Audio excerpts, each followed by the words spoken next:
Hello and welcome back to News World. You're on Newsroom Afrika, channel 405. Thank you for joining us. I'm joined in studio by the GM of Johson Control, the Sub-Saharan Africa, in studio with us. Makatini, thank you for joining us. It is a pleasure to have this conversation with you, and I'd like to pick it up from before we left it off for the break.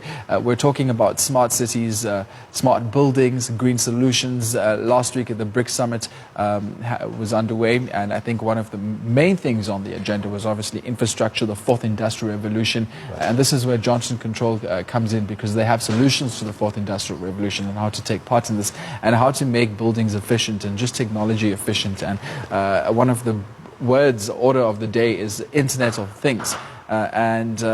It's all well and said that, you know, we have these amazing ways of how we have to think about the future and how we can streamline things and keep up with times, and especially with the fourth industrial revolution. But we have many old buildings. What happens to these old buildings? That's just, for instance, there are two sorts of old buildings. There are buildings that are just sitting there for no use, no purpose. And then we have buildings that people are still using, organizations, companies, hospitals are still running. And what happens?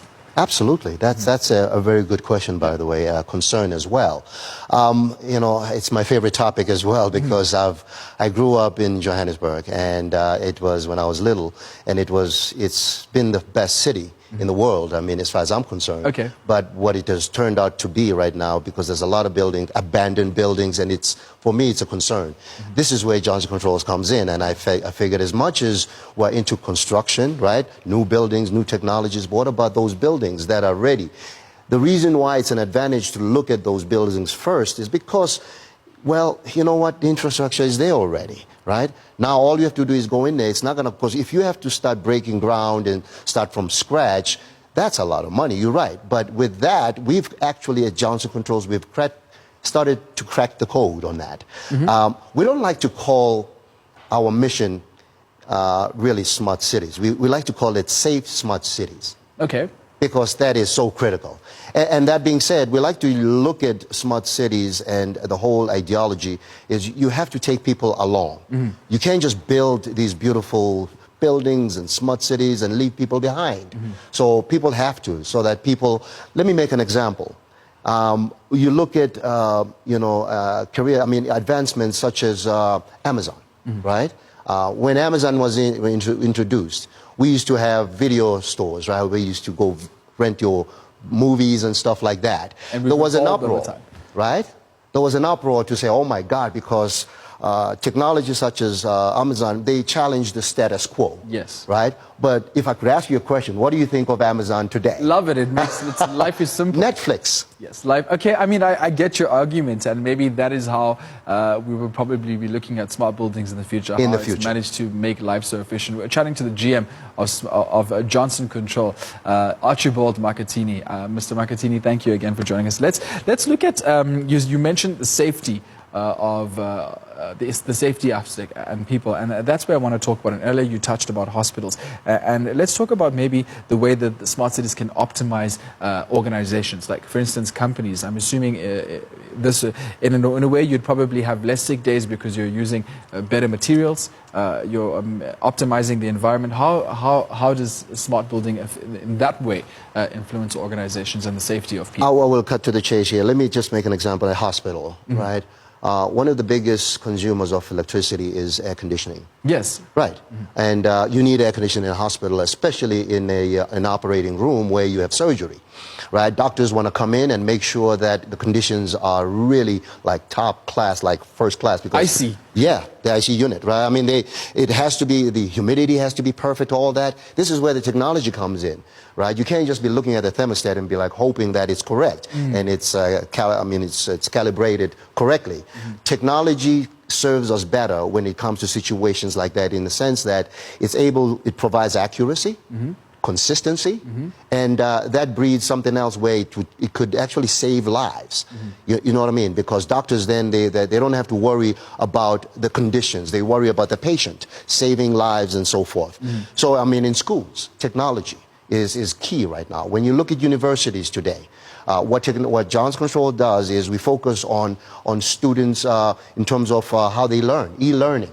right? Today, you don't have to sit and listen to a professor, right? Even if you're sick, you could actually catch up with what the professor was teaching that day by logging in and be able to, you know, and pick up from where they left off. So Wi-Fi.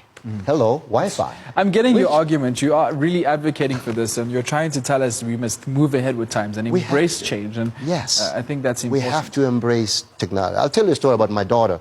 My daughter goes to school, and today when we have you know, load shedding, and she has to do her homework, and they use laptops at school, you can imagine the frustration when she comes home and she cannot do her homework because she's reliant on on that Wi-Fi to remain connected, because she does research. Our kids do research at a young age. So, and which is that research is critical for their education and everything else. That's where technology comes in. And especially in the time and the environment that we're currently in, where we're facing load shedding in South Africa. And that brings me to my next point, because right now there are smart buildings, there are smart cities that are coming up. That people may not be aware of in certain parts of Johannesburg. Maybe take us through some of those smart buildings that we do see now. Maybe you sometimes you drive through and you see these amazing, beautiful buildings, and it's great architecture. But it's not just great, beautiful architecture. There's more to it. I mean, I know some properties, residences, where you can now move in, and all you need to do is just take in your bed. You cannot take in any appliances, because all these appliances are eco appliances. And I'm told, and I'm not sure if this is true, maybe you can help me, that it's not even affected by load shedding. Yeah, that is true, because I just moved into Waterfall right now, and when I moved in, my building, actually my house was pre-wired. So you're off the grid? Literally not yet. Okay. We're still getting there, because solar panels are a thing of, I mean, it's necessary. So we're trying to get off the grid, but we have a tank in the back where we use rainwater to for irrigation, right? So I mean, right there, I mean, that's you move the needle by putting such measures into a building. And in terms of the insulation of the building, in terms of let's get back to the panels. Putting, whether you're using wind farms or you're using solar panels, which are critical, by the way. But by the way, we do live in the most beautiful continent in the world, where there's so much sun. So what's the better place to use those solar panels? That's been the argument about our energy efficiency, that we should be taking advantage of the weather, the sun, the rain. The wind. Yes. While we're on the topic of energy efficiency, and that's what I want to talk about, I actually want to talk about the value, the true value of smart building, smart city efficiency, because this... in the age of climate, before we get to climate change, let me not move around you too much, because this is exciting me, but in the age of green, and being green aware and environmentally conscious and energy efficient, it's still a fairly new phenomena. And with fairly new things, there's no quantitative information to kind of gather, is it viable, is it efficient, is it worth it? How do you measure all of this? Because there is no criteria for what green is currently. Correct. Yeah. Correct. And it's one of my favorite topics also as well, going green. And I mean, there's different levels. There's going green on steroids. I mean, good steroids. I mean, just being really focused and going hard at it. But you realize our world has changed. And it's a fact, because the weather conditions, right, globally, yes, it's a fact, and there's no denial, because there's still out there naysayers that say, well, the world can heal itself. No, that is baloney, because we are in the midst of a transformation right now. Our world is in crisis, and it's up to us right now to actually, I believe we still have time, you know, as for us to come together, you know, as different, you know, throughout the world, to do something about it. Each person can make a difference. And I don't care who you are, where you are, we can surely make a difference. Bags, all the bags that when you go shopping, and those bags end up in the trash, and the trash sometimes ends up in the ocean. And our fish, right? What happens? A fish, poor fish, I mean, swims along the ocean. All of a sudden, a bag, you know, from nowhere, boom, suffocation happens. So, I mean, there's a lot of things, because we don't understand some of the things that, you know, we consume today. What happens to them tomorrow? Some of those things, yeah. I'm just saying, why why I want to know the value of the efficiency of this is because we're doing this, and you know, and you've made a great point, and you've made your case here today, and you've convinced me. I mean, when you've compared it to Amazon and Netflix and all that, but there's also, I mean, obviously, you know, you're investing in all these things, but what I'm trying to say is like we don't know exactly what all of these things are. I mean, what the long-term effects of a smart city is. I mean, if there could be any negative impacts to it. I mean, at this point, we don't know. We can't say yay or nay that there could be negative impacts to a smart city. And what I'm also interested in is the smart buildings you see now. And I mentioned to you earlier, you drive at night and you see all these buildings with the lights on. And then we have big buildings and we have elevators and lights. And how do green buildings fit in that spectrum of things when it comes to making buildings efficient? You know, making them efficient, and I'll take you just to make one quick example. At Johson Controls, we have this technology. We call it distributed energy storage. And today, when we had whenever we experience load shedding, right? You drive around, you hear these generators buzzing, right? Every generator is like they're so noisy. But once again, we've cracked the code. We decided, wait a minute, there's an easier way: battery technology, which is amazing. Look at our fellow countryman, Elon Musk, what he's done. Because there were a lot of naysayers talking about, oh yeah, electric cars are not going to work, but Elon Musk, he actually designed the most efficient, the most appealing, electric car, and using batteries. So we actually at Johson Controls, we do have the technology which can run a building with the beautiful lights and everything else, you know, even without power. So what happens, it charges in the daytime, and at night you could just, you know what I mean? So that alone is really being conscious and really being proactive and helping, you know, save the planet. All right. And in your personal opinion, Archibald, South Africa, and I mean, you are the GM of Johson Control Sub-Saharan Africa. That is correct. And let's look at the region, in terms of the fourth industrial revolution. Right. Are we ready? Are we taking part in this actively? Oh, my goodness. Are we ready? We've been ready. Okay. We just don't know it. Oh. Yeah. We've been so ready. Like I said, I really have so much respect for our president, because we at Johson Control are trying to make his dream come true. We're trying to support and help his efforts, because he's just like Martin Luther King. He said, I have a dream that one day people will, you know, walk together side by side and not be judged by the color of the skin. But look what happened. America had the first black president. That's a dream come true right there. You know, it starts with a vision, right? Our cell phones was a vision. Right? Someone one day said, wait a minute, how can I just make life simple, you know, for the future?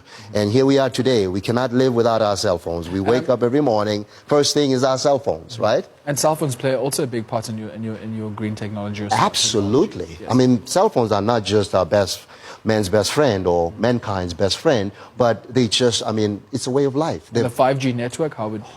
It's actually, South Africa is ready for it more than any other country. Because I've traveled up north. I've been to Ethiopia and fast developing economies, Kenya, and so forth. Surprisingly, Ethiopia's got some good Wi-Fi, the part that I was in. So I've been to Ethiopia too, and I was very surprised that they had good Wi-Fi. I mean, I don't know if that is the situation in most of the country, but I would assume that if they had good Wi-Fi, they'd be ready. We need to move fast. Yeah. In South Africa, in terms of Wi-Fi, because this is the way it goes right now. You look around, how many people have cell phones?